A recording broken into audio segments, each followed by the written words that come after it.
Welcome to the Philantrepreneur Show, hosted by Dr. Victoria Boyd, designed to offer tips, strategies, and insight to empower nonprofits and entrepreneurs with sustainable win-win solutions. The Philantrepreneur Show is sponsored by the Philantrepreneur Foundation, building capacity through education and professional services. Well, good morning and welcome. Once again, here I am. This is Dr. Victoria Boyd. I'm president and founder of the Philantrepreneur, I can't even talk this morning, Philantrepreneur Foundation, and also the editor of the Philantrepreneur Journal. And as usual, I am extremely thrilled to bring tips and strategies and some insight for the business and nonprofit sectors. And, I was just thinking the other day that sometimes themes and topics just sort of come in waves, just like in the ocean. And so for the last couple months, working with clients, the theme of who are you and what is your message and how do you communicate that message has come up over and over again. In fact, our first Tuesday training that was just a couple days ago was all about what is your story and building that compelling message. And if you remember on our last show, we welcomed Alia Masachi. She is founder and author of Writing to Make a Difference, 25 powerful techniques to boost your community impact. That's a great strategy that I'm always promoting. Today, following that same train of thought, we have a fascinating guest that will help us understand why it is so important to get ourselves, which in turn can transition into our work, communicating with others, and ultimately telling our authentic story, which is so important. So I'm excited to welcome Jesse Ferrell, managing partner of JessTalk, speaking and coaching, and author of How You Leave Them Feeling. He's a powerful and charismatic presence, as evidenced via his 36 years as a coach, presenter, and speaker across a wide spectrum from entrepreneurs to large corporations. What really caught my attention was the alignment of several of my own goals for organizations or individuals that he also strives for. One of his statements is, live to your highest vision. As a visionary myself, I like to say my head is sometimes up in the clouds, and sometimes people don't get it. But I often push and find it crucial to get people to embrace the big picture. Look beyond the walls right in front of you, because if you don't look for that big picture, you'll never really set goals up there. So we also both find extreme pleasure in helping others reach their full potential, whether in personal or professional endeavors. I'm sure our listeners are excited to hear more about these topics, but before we get into the meat of our conversation, Jesse, welcome to the show. Well, thank you. Absolutely. I mean, you have a diverse background, and I want our listeners to really understand some of the paths and journeys you took to get there. So please share some of your bio and how that path led you to be an author, a coach, a broadcast host, and basically just a whole lot more stuff. So tell us all about your background. Well, Dr. Victoria Boyd, I'll tell you this. I'm actually going to start with the early days, but I'll skip steps quickly. And wherever you find the little meat and potatoes there that may serve our audience, and you just dig right in. Actually, my working path started when I was 10 years old. And I worked from the time I was 10 and up until this moment now where I'm sitting at the mature age of 55. I actually did every job. My first job was actually setting pins at the bowling alley in northern Nevada, a place called Hawthorne, Nevada, where I got paid 15 cents every time you bowled a whole game. So wow. that was hard, backbreaking, laborious, and I did it on school nights for men's league bowling, which was the epitome of a pin setter to get to that level to be able to set for the men's bowling league. And from there, that taught me that hard work, nothing wrong with working hard, but I might want to work smarter than hard. So that inspired me to want to get an education. Came to the University of Las Vegas to get an education, and I was in the hospitality field working my way through school, and after school, after the first education, I I got a little bit hungry. I wanted what most people want, that stuff, microwave oven, 280Z, house, those sort of things. Oh, little details. Yeah, just a few little things. Actually, I really felt they probably didn't mean a lot, but they meant a whole lot more when you didn't have them. So I thought, let's go ahead and get that out of the way. And then I went back for a second education in hotel administration while I was a blackjack dealer, roulette dealer, pit manager, all on the casino operations side. And then I slid over into casino marketing, where I spent 18 of my 36 years as a casino marketing executive. That particular occupation or career path allowed a lot of the intimate details of high-level people of their lives running through my fingers. And the life lesson that I learned while I was being paid, of course, was one of the best paid educations you could get. But that took me up to a point, and there was a glass ceiling that there are a matter of circumstances that would not afford or allow me to go to the highest level, where I saw myself, being a president or general manager of, several strip properties or properties abroad, and wasn't able to crack into that. And a few incidents happened that taught me that it was time for me to discover my purpose, my calling, where I knew my passion lied, and that's what allowed me to reach into a potpourri of well-wishers and connected people to discover my best gifts and talents. And it was in that fraternity that I discovered exactly what I was truly, truly gifted at. And now that's what I get to do every day. Tell me what you think about that lineup. That's a pretty mouthful there. Yeah, absolutely. But the main point is you're doing what you love to do every day. And so many people don't get that. They feel the paycheck is the priority, but it just doesn't happen. And I love you said that, because even in some of my writings and in my book, I talk about you have to have your own you values. What do you value to make sure that you can sustain in whatever work you do? Even though you might make money, you'll never sustain in it. It just won't carry you through to feeling fulfilled. So that's exactly the word I was thinking. Yep, I was thinking that exact word is fulfillment is what is typically missing if people are just purely taking home a paycheck. Now, that's a good thing to satisfy your needs of your family and all that sort of stuff. That is certainly a top priority. But if you're not feeling fulfilled, it's not likely that you're going to get to stay there. And typically, people hop from job to job to job.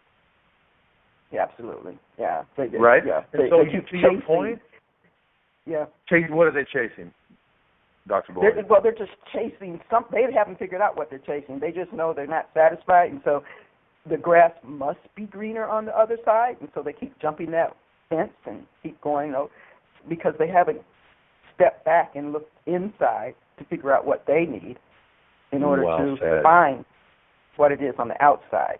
So well said. And I would say you said they don't know what it is they're looking for. I agree with you, but I would even take that to put an exponent over that statement that you made, which is a good statement. I would say they don't know what they don't know. Yep. I've used that before. They don't even know that they don't know that that's not where it's at. Like you said, it's on the inside, not on the outside. And for me, and it may not be the same for everybody, I had to get sick and tired of being sick and tired. And to your other point you make, I literally would change jobs about every 3 years, was about my average. Every now and then I would stay 6 years. But I would change the jobs about every 3 years. I'd go to a new company thinking it was going to, as you said, greener grass. It was just a different shade of green. It wasn't different. It's still grass. What was good at the Bellagio was bad at Harrah's Entertainment. What was bad at Harrah's Entertainment was good at the Hard Rock. What was good at the Hard Rock wasn't good at Hilton, and so forth and so on. No one place really had it all. And to your point, I was searching for that pinnacle of fulfillment along with being able to make a living and a livelihood, but it was never going to happen because I was searching in the wrong place. I was searching outside. You were looking at the grass, and what you needed was the beach and the sand. Absolutely, and I needed fertilizer, and I needed all the components like the water and the fertilizer, the nutrients. I needed all that stuff from the inside that makes things grow, and I didn't get there, really, Dr. Victoria Boyd, until I got a major incident happened that made me say, I am sick and tired of being sick and tired, and I am going to discover my purpose no matter what that takes. Okay. I'm happy you did. So now that you went through that journey and you provide leadership skills, in what way do you offer your leadership skills? Because you're bringing your expertise, your background into and your business, and so that's how you help the community. So how do you do that, using your leadership expertise? We do it a number of ways. The way I think of it, if the listeners out there would take their hands and clasp them together where they're interlaced, and then wedge them open like they're making the shape of a roof, the roof for us, the way we do it is we do it in the concept of that roof is JessTalk and Lisa Listen. JessTalk is the base primary company. Lisa Listen is a subsidiary that specializes in empowering women. So that roof is our structure that starts that whole campaign. And then there are 4 pillars under that roof that give us the avenues to do exactly what you said, provide leadership to businesses, to individuals. And we do it in 4 different strong pillars. The 2 pillars in the middle, the one on the middle pillar on the right is our professional speaking pillar. And that's where we do keynotes and workshops and training and that sort of stuff from the stage, from the platform, whether it's a 1-hour program or a 2-hour or half a day or a full day or multiple days. That's a pillar that lets us do an exchange to that. And then the pillar to the left is a composite coaching pillar where you have executive coaching, team coaching, group coaching, individual, personal and professional development coaching. We have been certified in all those areas. And so it depends on the wants and needs of our prospect or customer on which one of those pieces of that composite pillar that we actually serve. Then the pillar on the far right side is a relationship expert pillar, and the pillar on the final remaining pillar on the far left is what we call our lone executive. Most people call a role like that a consultant.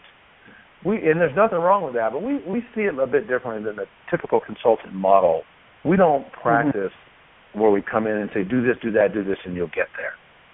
We come in, we take a major assessment of where they're at. We get us an incredible look at their vision and where they're going and how they believe they're going to get there. And then we team up with them to help aid that process in an accelerated fashion. And we don't leave until we know that their team has got it in hand, and then we take our sleeves and roll them back down and head on out. So those are the 4 pillars with the structure of that roof that allows us to carry out that whole piece. All that, Dr. Victoria Boyd, is all supported by one single mission and vision. And it is to empower and inspire them to live their highest vision. And we use that structure that I just gave you to make sure that it happens in one of those 4 areas. Absolutely. And many times they don't even realize what area they need to focus on first, because I'm sure there might be some type of roadmap, but you can help them find that by just doing an assessment of them or sitting down and talking to them, or is that how you might start that process? Well, it actually starts with a dialogue. The dialogue is there's something in us that they find interesting or fascinating or inspiring, and they usually want to know, what do you do? And then we help them understand that in a very succinct fashion. And then once there's an interest there, and we know they like you said, they may not even know what they want, but they know they want some of it. See, what we want to do, what we want our listeners to know, is we want your listeners to do what I know you have done, to go out there and continue to do the work, the right work, and prepare yourself to when people come across you, they want what you want. They want what you have. They want to read what you read. They want to drink what you're drinking. They want to eat what you're eating. You want that because that's what creates the attraction. And then what we do is once that's established, then we give them what we call it a coaching expectation, or we call it a wants analysis. So in these series of 10 questions, they answer for us what it is they want. If they can't answer that, then that's telling us something very different. They don't know what they want, and we need to help them with that. Okay. Yeah. So that's how it starts. We get inside. Yeah. As being a former teacher, I guess I never am a former teacher, but as teaching as my main. You're an excellent teacher. Well, thank you. I always start with what I call the pre-assessment. Okay. You have to do that to understand where your students are. And I look at everyone I serve as my student, because my role is to take all of this knowledge and information I possess inside my head and to present it to them. But I need to know where they are so they will understand at what entry point they need to come in to start understanding the process. And so, well said. I love that tactic. Yeah, I mean, you can't teach if you don't know what their past is, because you have to find that door, which door will be the most opportune for them, because otherwise they'll be lost. If there's a component missing in the process, they'll be lost, and you won't even know. Well said. It's true. Yeah, at the end when they still have that blank look on their face, like, I'm still missing something. And then I do what I call, okay, let's go back to 101. Let's learn to walk again. Well, interesting that you say that and you put it that way. What we do as well, in alignment with what you're saying, is there's a statement we use all the time. We say we like to meet people where they're at. I don't really care where you're at, whether you're at the bottom, the top, the middle. Some people are below baseline, and they're just trying to get their head above water. Some people are at baseline, and they don't know the next step. Some people are actually doing good, and they want to do great. So we say we like to meet people where they're at, and our goal is to create that wonderful synergy and create a dynamic between the two of us where we can help them go to the next series of levels that are available to them. And it starts with meeting them where they're at. Once they've done that assessment, like you say, that whether you call it the pre-assessment or we call it a wants analysis, and we know we want to work together, the next thing we do is we believe in people science. What we've learned, Dr. Victoria Boyd, and I want to ask you on this. I want to tell you what we've learned. I want to ask you what your experience, just because I'm curious. I'm very curious. We've learned that no matter what age people get to be, a lot of folks never have taken the time to get themselves. They don't even know what their real character is or what drives their character, their motivations, their motives for doing what they do, their strengths and their limitations, their wants and their needs. They don't even know. So we use, there's a number of great assessments out there. You got Myers-Briggs, you got the DISC analysis, you got Enneagram, there are quite a number of really good ones out there. We use a personality science, a people science called the color code. And it gives them it takes 25 minutes for them to take the assessment.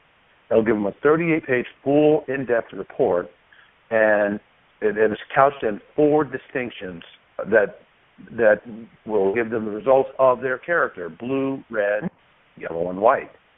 And the blues are motivated by intimate conversations. They like being understood. Reds are motivated by power and getting things done. Whites are motivated by inner peace. They do not like anything that presents conflict or confrontation. And yellows are motivated by fun. And you'll get a different percentage of each of those if those are present in your natural character at the innate level. And your full character or personality is pretty much driven by your primary and secondary, because those are the largest doses of those modalities that show up inside of you. So we want people to get themselves, oftentimes, Victoria, for the first time. What are your thoughts about that, and do you agree with such assessments?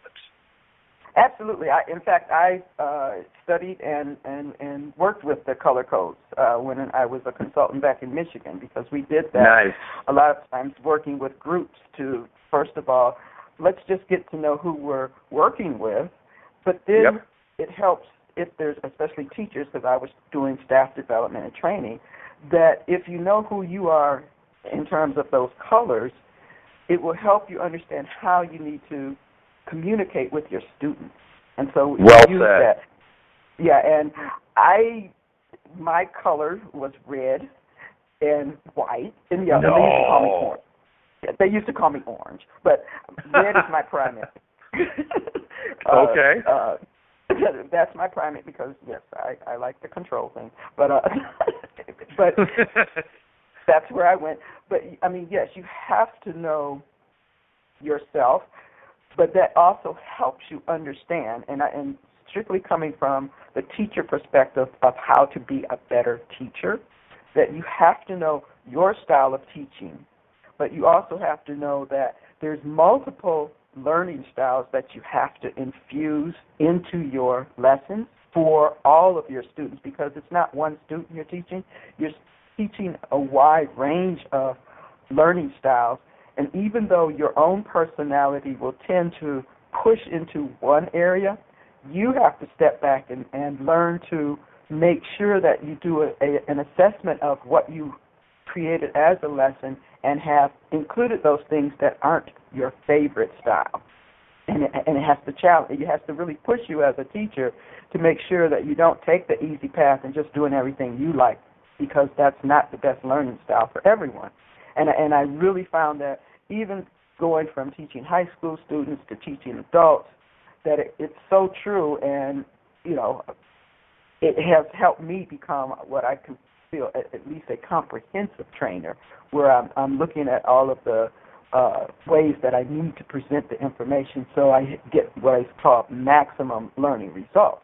And nice. You know, absolutely true. I mean, and everything we do, if we're as a consultant or a service person or a teacher or any capacity, ultimately we're teaching. We're sharing Absolutely. And giving I knowledge. love what. You know, I love the fact that you. Sorry, you go first. Okay.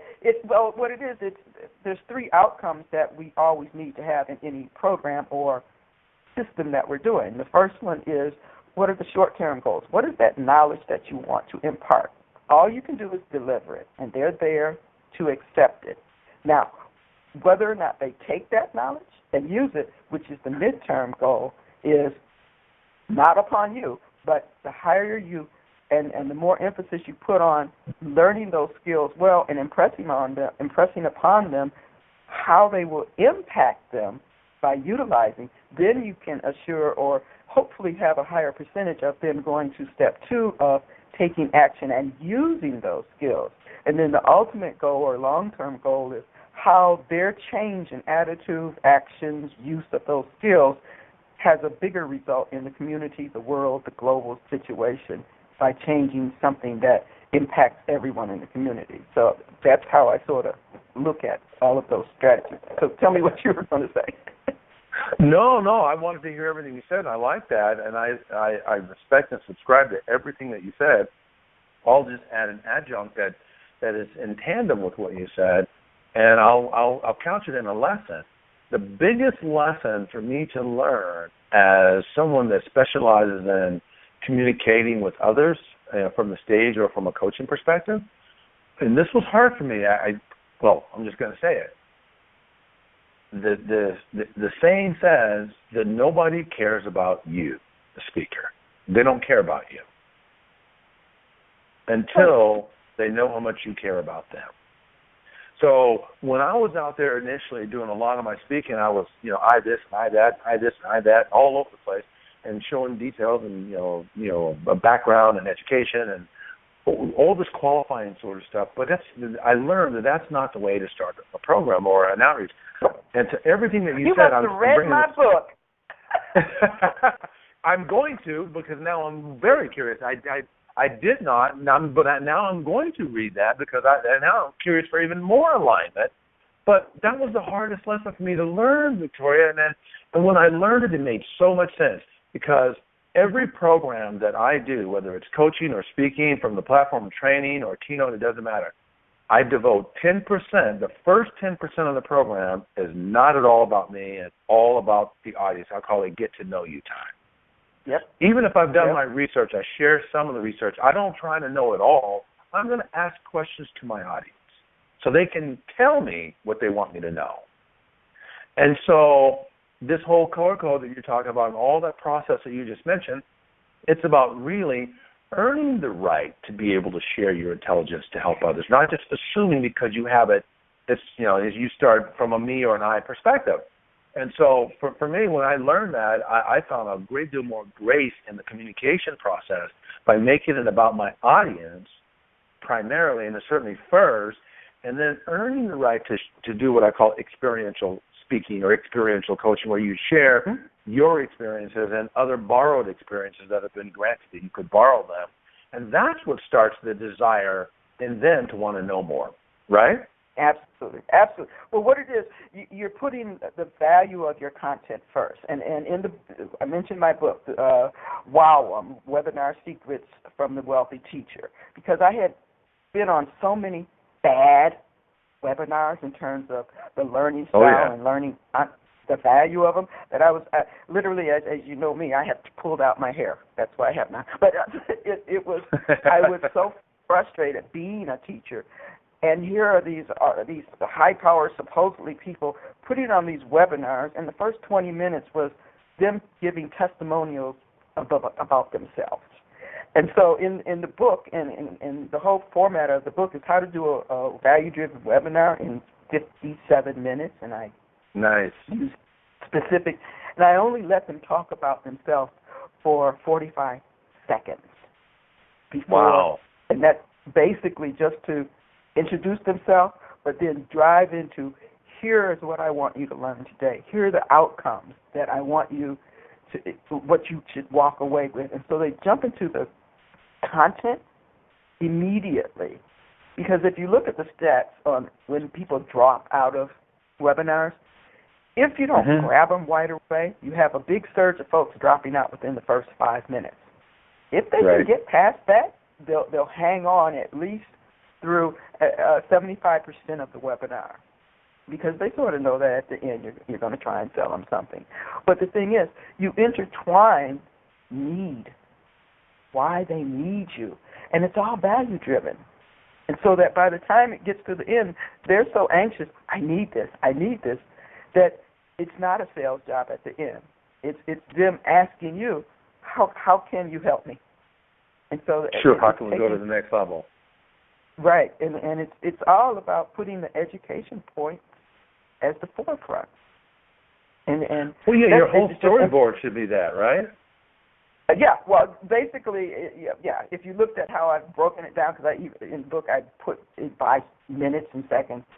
Out of the 57 minutes, over 53 of it, or I think 52, is content, just learning, just value-driven. Here's different points of it, and maybe 4 or 5 minutes total is intro and wrap-up information, how to contact and things like that. So it's all content-driven, so that people walk away and say, wow, that was a good webinar. Look at what I learned. Look at all these notes I have, and things like that. So it's just well, let's get back. I want to ask you the next question. We're talking about organizations. I work with a lot of organizations, and most of mine are nonprofits. But are there any local organizations? And we're right here in the Las Vegas area, but this broadcast goes globally. But what are some of the local organizations that you help? Local organizations that I help, I've done a lot of good work with MGM Resorts International. And that can be over at specifically over at the Mirage, at Excalibur and Luxor, at MGM Resorts International Corporate. I've been very, very fortunate to do that. I've done some great work with Pinnacle Entertainment, with are you familiar with them as well? Well, is Richard Gogling still over there? Richard, he was the chairman of the board.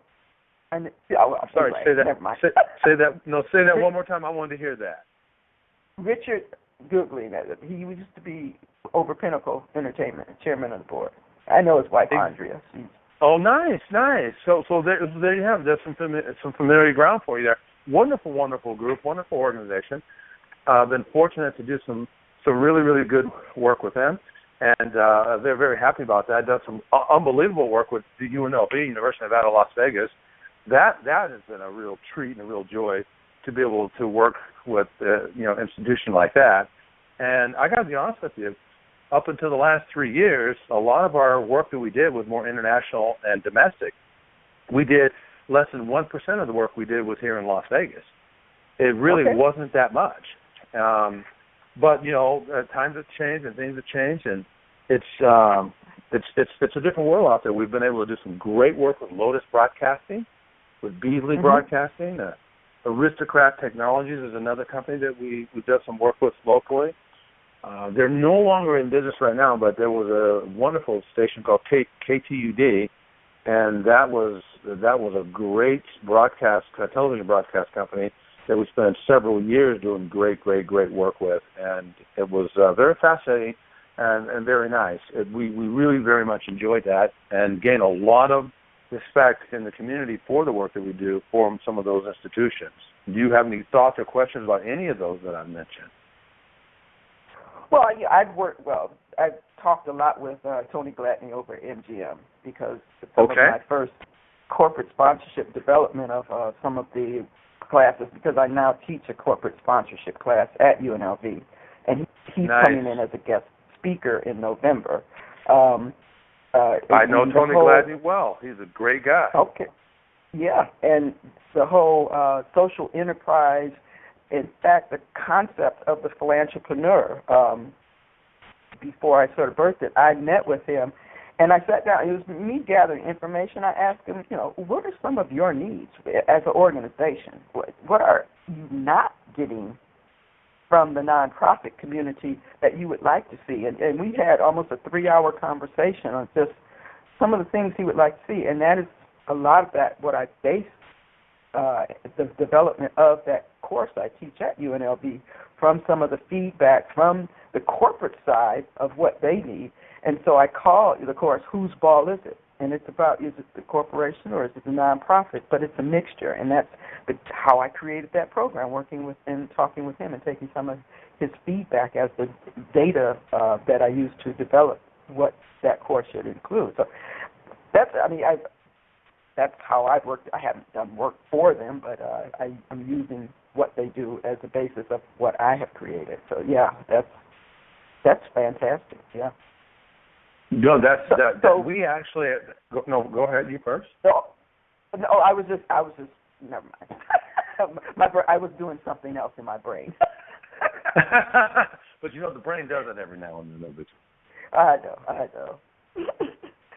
So go ahead. What you say? I was just going to say we absolutely appreciate and value being able to connect with them because it allows us to connect a vast amount of experience.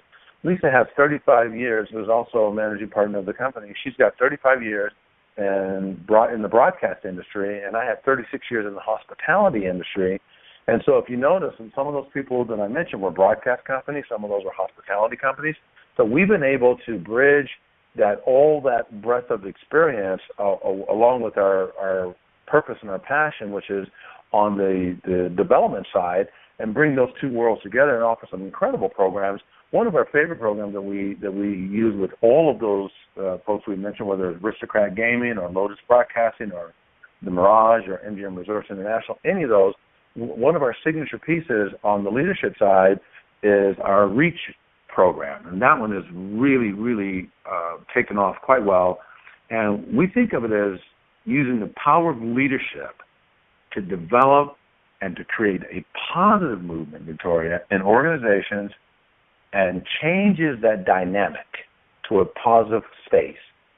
And we're looking for transformation when we do that. In this Reach programming, a lot of folks speak on leadership. Many speakers say they speak on leadership. But ours is unique in that we say that whole Reach campaign to get them to reach for a better space comes from an acronym that we created called responsibility, engagement, accountability, connection, and how you leave them feeling concept. So each one of those letters is a full breakdown of directives and initiatives and intel inside of it that all lead to this whole Reach process, this Reach campaign, and audiences absolutely love it. Yeah, I could see why. And segueing into the next question, I'm assuming that's a part of the coaching programs that really help serve the community.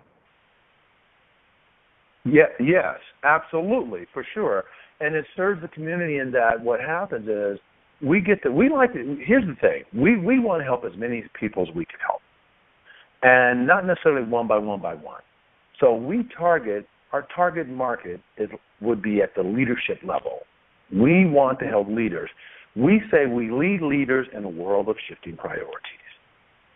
And the reason why we want leaders is because we know if we help a senior vice president at MGM Resorts International, and he's improved and his thoughts are improved and his dynamic has improved, when he goes back into that store, he may have, who knows, 500 people reported him, 1,000, 5,000, 10,000, it all depends. He may have 63,500. We don't know, depending on his position and how they have that laid out. So when we help the leadership improve and they bring that back on campus or back into the store, they help all the people below them. So we're helping thousands or tens of thousands of people we may never meet by helping the leader get to a better place. And I see a whole Does that make sense? Absolutely. I see a whole other target audience of those I serve, because a part of my challenge is, just what I'm seeing as a gap is we have all of these wonderful people that come with the passion, that have this vision of what they want their nonprofit to serve, but they really don't have a lot of leadership skills. And so I could see a whole other branch of your services helping my particular target audience, which really needs, some of them have never been in a leadership role, but because they are the visionary, they need to learn certain elements of what it means to be a leader in capacity. So Well said. I have a whole new program for you, and we'll talk about that later. But I would love that. I would love that. You know what? I'll do you one better. Not just the people that are in the branches that you're used to servicing on the nonprofit side. Believe it or not, there are leaders out there in significantly integral positions that they too are lacking basic leadership acumen. They already have the job, they already have the responsibility, and they don't. I'm going to say I have run across in my past people in high-level positions that may be lacking exactly what you're talking about. So it's out there even in the public sector. Absolutely. So I'll have to work on that. What we're going to do is take a quick commercial break right now, and we'll be back with Jesse in just a few minutes. The Philantrepreneur Foundation. Build your capacity with our educational programs and professional services. Learn how to be a philantrepreneur. Maximize your social impact and maximize your revenue. Visit thephilantrepreneur.com or philantrepreneurfoundation.org to find services, resources, and training to launch, enhance, or improve your business or nonprofit strategy. While there, sign up to receive the Philantrepreneur Journal digital publication. Today's Philantrepreneur Show tip. As mentioned earlier, the topic of communication has been a recurring thread lately. It reminded me of a past show with Dr. Reed Zimmerman as we discussed the 7 deadly sayings nonprofit leaders should remove from their vocabulary. That these sayings impacted the entire organization. For the full show, you can go back and visit our YouTube channel with our archives. But the significance that comes to mind is the power that you control. Too often we keep some of our greatest thoughts as just that, a thought. The process of speaking and writing those thoughts breathes life into them, makes them real, helps sculpt the vision, authenticates and validates some of your largest visions. So stop daydreaming of the possibilities. Start writing what is to be. The Philantrepreneur Journal, a quarterly digital publication reaching over 600,000 entrepreneurs and nonprofits. Get targeted exposure to reach your ideal customer with our unique Ads for a Cause, where 50% of the fee goes to support our nonprofit training and services programs. Together, we can make a difference, create impact, and build capacity. Visit thephilantrepreneur.com, Marketing Ads tab for all the details. Mention this show and get a 10% discount. Okay, welcome back as we continue our discussion with Jesse Ferrell, Managing Partner of JessTalk, Speaking and Coaching, and author of How You Lead Them Feeling. Okay, we've had a great conversation here. Yes. And getting back to some, it's really gone off and taken on a life of its own. So what do you actually do for others to serve others in your business? It's a number of things. Initially, what it is that safe place to come and tell the truth. And again, the different, depending on which one of those pillars get exercised, really depends on the wants and needs of those folks. But it's a partnership that we create with typically leaders, and then their downline after that, because oftentimes the leaders will share that intelligence. So it really rolls out to be an incredible partnership, whether it's from the coaching perspective or the speaking perspective. It's the same.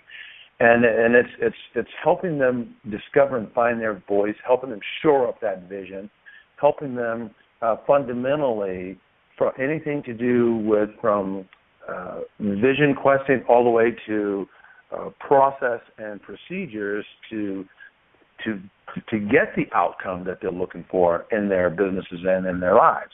And it is the strength of that partnership. It really, quite frankly, is couched in language. And we believe that everything rises and falls in language. And when we are able to early on speak their language, take a look at the landscape, take a look at what their business is, their business models, who and what their competition might be, and help them persevere through finding a great plan, help them build a master plan for their business, that's exactly where it's at.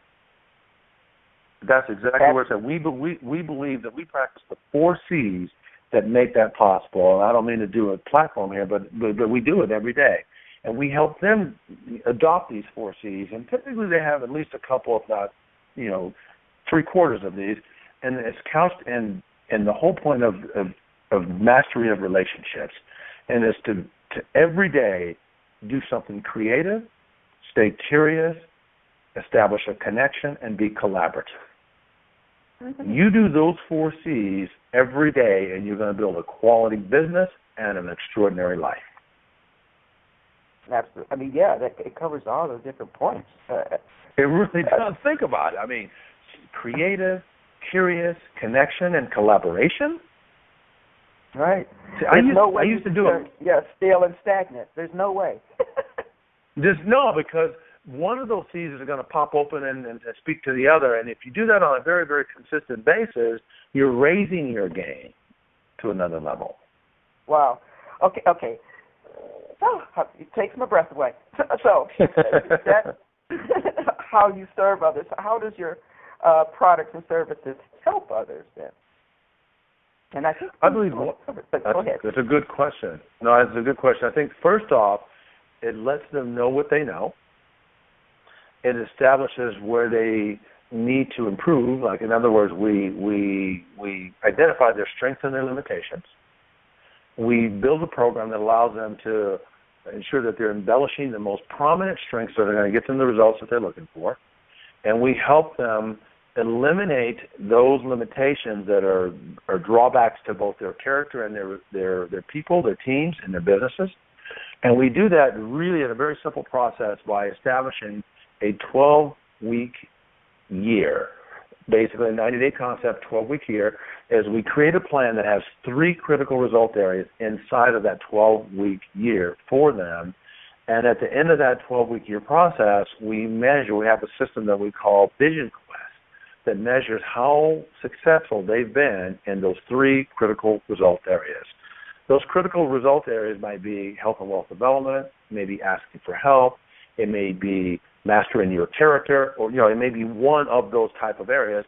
And then we create one central goal in each of those 3 areas, and then we build a number of tactics underneath those goals that are definable, that are measurable, that they must go out and do on a daily basis. And at the end of that 12-week year period, we measure how much of those goals and tactics and objectives have been consistently met above the 80% mark. And that tells us, if you do the work, you're going to get those aspirations and goals that we set out there. If you're not doing the work, we know exactly why you're not obtaining your goals. And that brings to mind for me, because I'm always looking at what would the ideal customer or person be. And people are so quick to pigeonhole themselves into different areas. And so explain more how this might be a good process for even someone who is not in a leadership role, but just wants to sort of improve their personal behaviors. Well, that's actually huge because guess what? We the same model that I just laid out for you. We do the same thing for the people below the leadership level. We have the same conversation, and we talk to them about their three. We don't just pull the three critical result areas out of the air. It is through the dialogue and through the process that we're listening to as much of what they're not saying as we are to what they are saying.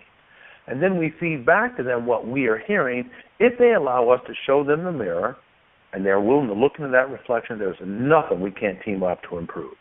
And so that same model exists for every person that we serve in that company. And what we're looking for is, are they on right track to doing what that company and its internal and external clients want and need from them based on what they bring to the table? We might have to have them go off campus and learn more things or read a particular book or see a particular movie to get a concept inside of them that is needed for their position or their space. And we do the same thing with the personal situation. Sometimes people come to us with what they think is a professional matter, but they're struggling in their personal matter, which is bringing down their professional discipline. Right. So when that happens, I'll say to you, Dr. Victoria, you asked me to kind of help you with your marketing concept. In fact, it happened yesterday. I was working with a gentleman. He had taken the color code, and we were having a color code conversation. And inside the conversation, he asked me a question. The way he asked the question, I'm thinking, he can't use the color code right now. I said, if I were to ask you what the vision is for your business and what you're doing, can you explain it? He went on and he spoke for 5 minutes without talking, without stopping. I'm going, this cat is not sure what his vision is. I said, I'll tell you what we're going to do. We're going to put the color code down for a moment. Well, what I want to help you, and I can hear in you, is we need to establish a clear, crystal clear vision for what you're doing, where you're going, and why you're doing it. It is not, you don't need to talk to me for 5 minutes with that. That's a 15 to 20 second bump. And is that your, and if you can't, get yourself part? Because I went on your website and you talk about get yourself. Is that the core of what you mean by that? Well, that's a good question. Actually, the color code was the get yourself part, but I'm pulling that out and putting that into the parking lot. I need to help this professional understand why he's doing what he's doing. He's doing it, but his why is not concrete. His vision is not solid. And so that's where the reason why I switched back, because that's what he didn't know he was asking me for that, Victoria. That's what he's asking me for, and he won't focus on color code like I want and need him to by struggling with vision. Yep. So I'm going out of order. Say it again. I said that's the why. I teach a whole class on the why. Yes. The whole Simon Sinek visualization of where you start your business, and it's not with the what, it's the why. Exactly. Yeah. And so I only moved it out of order because the client that I'm serving he doesn't realize that he's dictating it and I'm listening. I thought we were going to do a color code. We started out that way, but I can hear where he's struggling more is at the vision level. So I want to get that done out of the way, and I'll use a system that I call What Matters Most, and it's a portfolio that will get him ensure, first of all, check for alignment and ensure that he knows what that alignment is between the roles that he's playing and the values that he holds dearly, that they need to be in alignment with themselves and in alignment with one another. If they're out of alignment, you can feel it in the pit of your stomach that something's not quite right, but you don't know what it is. And this system, the What Matters Most portfolio, I actually learned it originally from a guy by the name of Hiram Smith, and I've done some tweaking and adjusting to make it more people-friendly and easy to use. And I can tell you, when we finish with the What Matters Most portfolio, we'll extract a personal vision statement that fits him to a T, and he is off to the races. Then we'll jump back into the color code. Wow, yeah. And just absorbing all this in this conversation, I can see, even though a lot of your focus has been in the corporate world and helping companies, I can just see where the total mission of, live to your highest vision is applicable across the entire spectrum, from just individuals looking for their personal path to companies looking for the business path, and how those leaders have to align with it. It's spectrum-wide. It just could apply to almost anyone.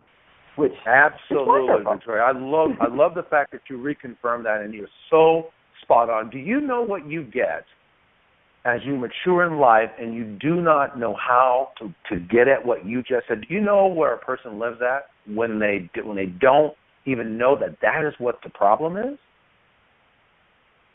Well, it goes back to our conversation a few minutes ago that they're constantly searching. They're searching? Yep. You're right. You're right, Dr. Boyd. They're searching, but guess what else they are while they're searching? LOST, lost. Yep, lost. They're searching and they're lost, and they're searching and they're lost, and they never see daylight.